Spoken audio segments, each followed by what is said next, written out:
In the heart of the Scandinavian winter, where the mountains whisper with the wind and the snow stretches beyond the horizon, lies Fjells. Here in Sweden, nature reveals its raw, untamed beauty.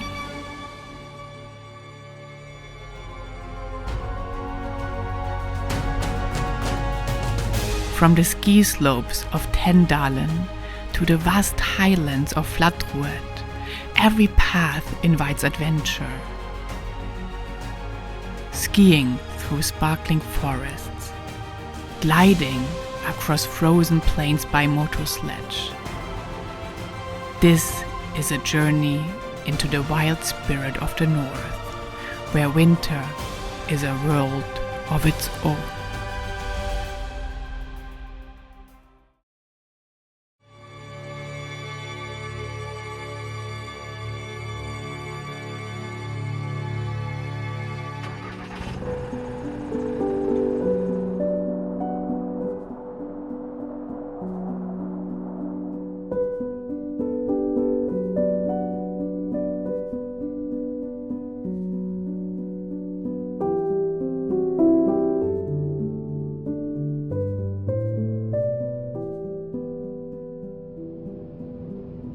Hello everyone, we are driving from Norway to Sweden. Actually, we drove all the way from Oslo north and we're gonna arrive in Sweden very soon, and it was a beautiful drive so far, so I can highly recommend that.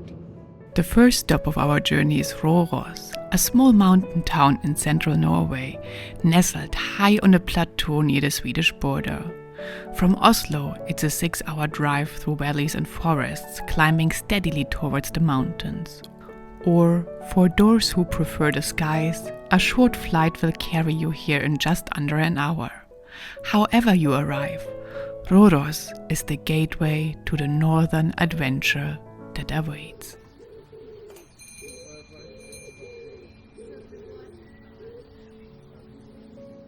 Røros was founded in the 17th century as a copper mining settlement and has grown into one of Norway's most treasured cultural heritage sites. So unique, it is protected as a UNESCO World Heritage Town. Strolling through the narrow streets, you find rows of colorful wooden houses, preserved as they stood for centuries, their walls whispering stories of miners and merchants who once lived here. The Grand Røros Church is often called the Cathedral of the Mountains and rises proudly above the rooftops. And in winter, Røros literally transforms into a living postcard, but in our case, also into a slippery slope.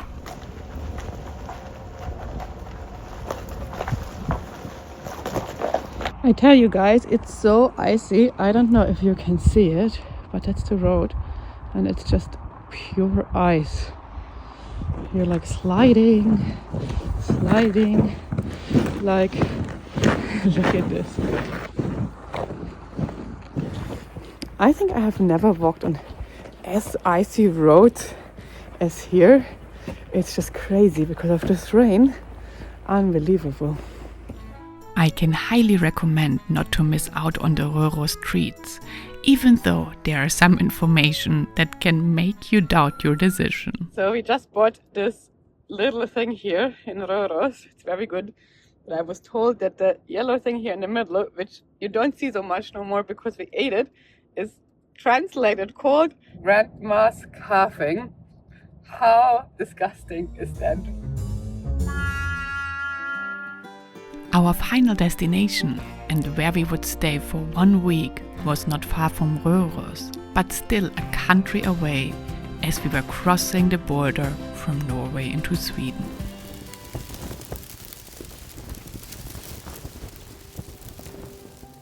For our stay, we returned to a place close to the heart, a mountain hotel where my partner's family has spent winters for generations. Each corner feels familiar, filled with stories of childhood adventures, long dinners, and the warmth of coming back to a cozy fireplace after a day in the snow. Out of promise, I won't share its name. Some places are best kept as little secrets. But if you truly wish to find it, you will. Tucked by the lakeshore, waiting quietly, just as it always has, resting where the Fjells cast their reflection on the water.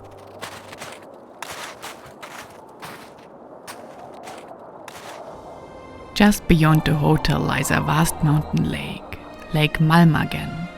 It sits in the region of Tänndalen in northwest Sweden, very close to the Norwegian border. For centuries, these waters have been a lifeline for the people of the highlands, a place for fishing, for travel, and for gathering stories. In summer, its shores bloom with wildflowers, and in winter, it becomes a frozen plain, crossed by skis, sledges, and the occasional daring snowmobile.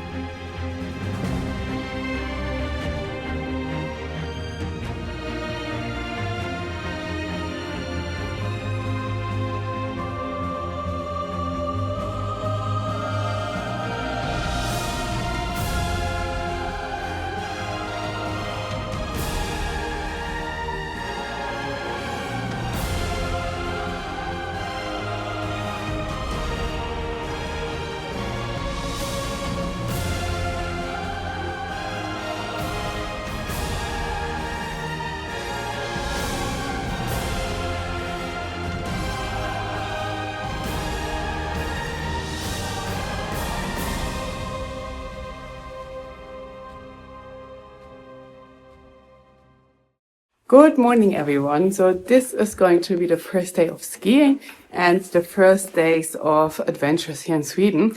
And the cool thing is we're gonna go to places that you have seen before here on the channel, but in summer. So stay tuned.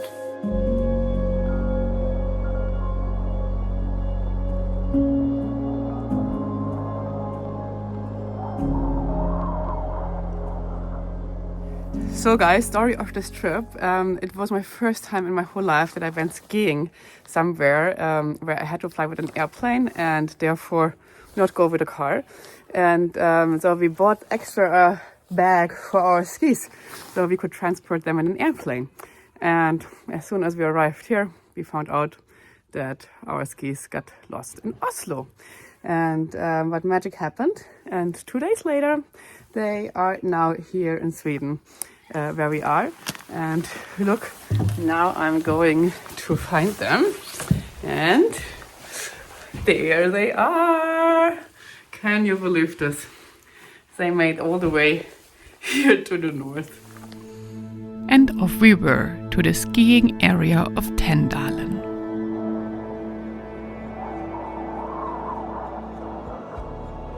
High above the plain, in the silent expanse of Jämtland, lies Tänndalen, a place where winter is both a challenge and a dream.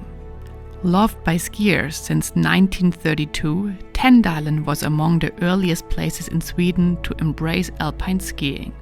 From those early days of horse-drawn sleighs to today's modern lifts, it has grown into one of the country's more treasured winter resorts. The skiing area spans from about 743 meters at the base up to 1,038 meters at the highest lifts, which might not sound that high compared to the Alps, but here in the north, getting on the Fjells, where no trees grow no more, it is like stepping into another world, harsh with its own climate and own rules. It is super windy up here, but let's do this. Let's go skiing.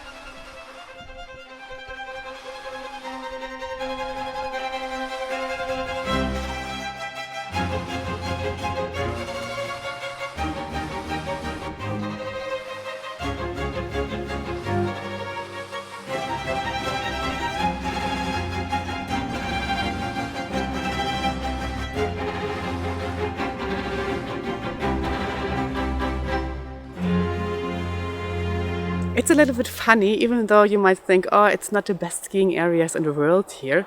It's still absolutely lovely, and the atmosphere and the whole scenery is so much different in the Alps. So I think it's just worth to do a trip for that, because these fjells, these open white lakes here, these mountains that are kind of like, you know, the trees, they end at one point and then you have just this high mountains. They're not as rugged, but for that they are kind of like more long here. And it's absolutely beautiful and really such a different atmosphere. I can highly recommend to also do the north in a winter time. It's very different than in the summer, but it also feels kind of like remote, cozy, and just very beautiful. I told you guys already that this was my first real skiing trip abroad outside of the Alps. And me, being a child of the Alps and used to spending winter in cozy alpine huts with Austrian, German, Swiss and Italian food, I was of course a little suspicious about any different kind of food for my skiing adventures. But turns out that Swedish food, like the traditional köttbullar, their meatballs with mashed potatoes, is the perfect comfort food after a long morning of skiing. We are in the car now and we're going to the place that we already visited when we were here doing the North Cape trip on our motorcycles. And it's actually the highest drivable, not private road in Sweden. So come with us, second time around. You heard right. We have been at exactly this place before, and those who follow me for some time might recognize it. This is the beautiful drive up to Sweden's highest public motorable road.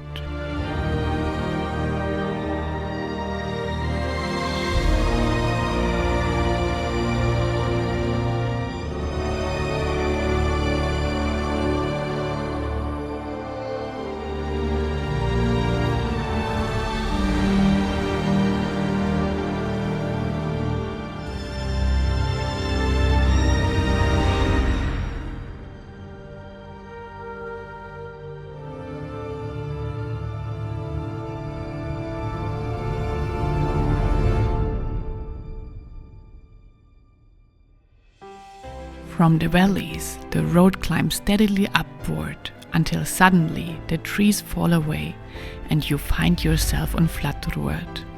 At 975 meters above sea level, it is Sweden's highest mountain plateau and Sweden's highest year-round road, stretching wide and endless between Härjedalen and Jämtland. In summer, when we were here the first time, Flatruet was alive with color.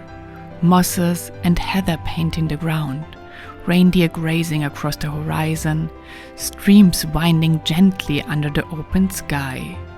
Now in winter, it becomes another world entirely. The wind sweeps snow into vast rolling dunes. The road often disappears beneath white silence. Out here, distances blur. Sky and earth blend into one. We are on top of Flatruet now, and I actually don't know if it's more beautiful in summer or in winter. It's kind of windy, of course, but I mean, look at this. Wow. It's just crazy. Flatruet is part of the Scandinavian fjell, a word that means more than just mountain. A fjell is a treeless highland where the forest gives way to open tundra, shaped by glaciers and time. It is a landscape at a threshold, above the trees, beneath the sky, raw and unyielding, yet filled with quiet beauty. To stand on Flatruet is to feel the rhythm of these northern lands, changing with the seasons, but always so humbling. And for me, it became impossible to judge if the summertime or wintertime on Flatruet is more beautiful.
We are up for the craziest thing now. We're gonna go on a snowmobile tour and snow sledge, I think you also call them, or motorsledge. I actually don't know the real word, but you see, I have like 6 layers on because it's sunny, but I probably guess it's gonna be very cold because you don't move like with skiing. And so excited! I have done it once in my life in Finland before. And this is the second time around. So yeah, this is gonna be a little adventure now. Look at this. These are the cool snowmobiles. We are last in the row because we're having this little sledge here for the little one.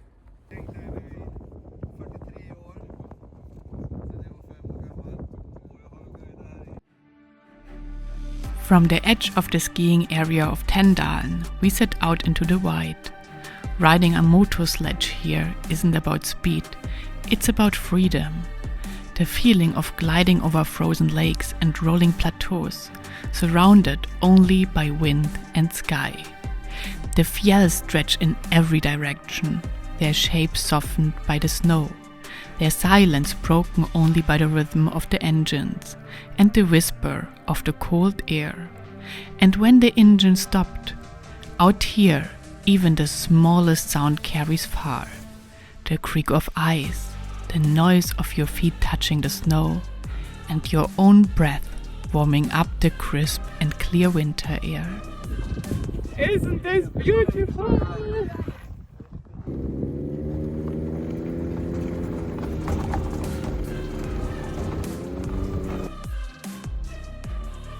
Around Tänndalen, these tours trace old reindeer routes and snow-covered trails that have connected the highlands for generations. It's a reminder that travel in the north has always been about adaptation, about finding your own way across the frozen wild. And just when our cheeks got numb and the horizon seemed endless, a small mountain hut appeared through the white. Inside, warmth, laughter, and the smell of waffles. The reward for crossing the winter wild.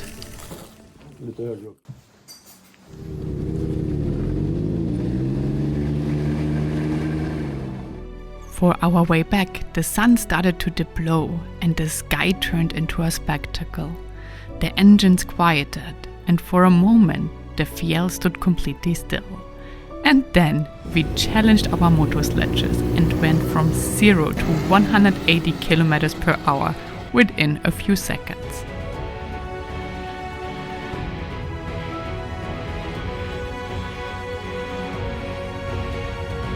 After a week in the wilderness, it was already time to return to our real home, including all of our skiing gear.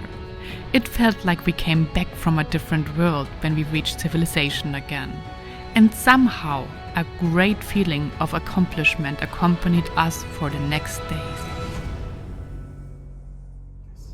And this is what you get when you're leaving your child's bottle in the car. Nice.